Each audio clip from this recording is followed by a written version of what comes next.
I'm consumer investigator Dale Cardwell, and this could happen to you. It was a day like every other at Kathy Sanders' house.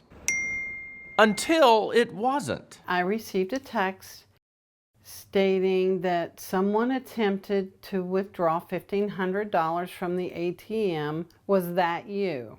And of course I replied no. Then her phone rang. The caller ID read Wells Fargo. This person said they were Jared and they were with the fraud department with Wells Fargo. He said, well, they were Zelle transactions, but we can stop those. But what the caller directed her to do next just didn't sound right. He says, I want you to go up. Don't mention anything to the branch manager. I want you to draw out all of your savings. That's when Kathy hung up the phone and headed to her bank.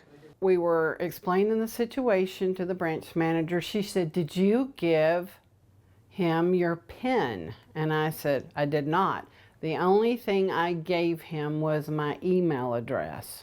But it appears that's all the information the caller needed to send $3,500 via Zelle from her bank account to people she did not know. If they had access to her email, they could have logged into her bank, did two-factor, approved it through the email, then submitted the Zelle payment through those steps. Brian Oglesby is with the Clearwater, Florida Better Business Bureau. He says what happened to Kathy is happening to thousands of Americans every year.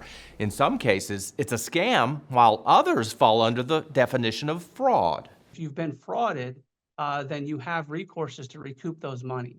But if you knowingly sent money to someone in a transaction and they just took advantage of you in that transaction, that's a scam, and it's harder to recover those monies. Kathy's bank opened up a fraud investigation, but the bank initially determined that she authorized all 4 payments. They sent me numerous pages of IP addresses, which was 95% Powder Springs, but the one on the date that this happened was from New York, New Jersey. The Consumer Financial Protection Bureau is more likely to believe Kathy and the thousands of other consumers who have lost more than $870 million to cyber criminals since the digital platform launched 7 years ago. Be careful with the mega banks. Be careful with Zelle. After TrustDALE contacted Wells Fargo on Kathy's behalf, the bank reviewed her case. Wells Fargo wrote, "We are committed to protecting our customers and stopping criminals from engaging in fraudulent activity. While we cannot provide details on this case to protect our security procedures, we can share that we reached this resolution following a thorough investigation and after reviewing additional information." Within a week, Wells Fargo put the money back into Kathy's account. Hey guys, thanks for watching, and be sure to hit the subscribe button to catch our daily content.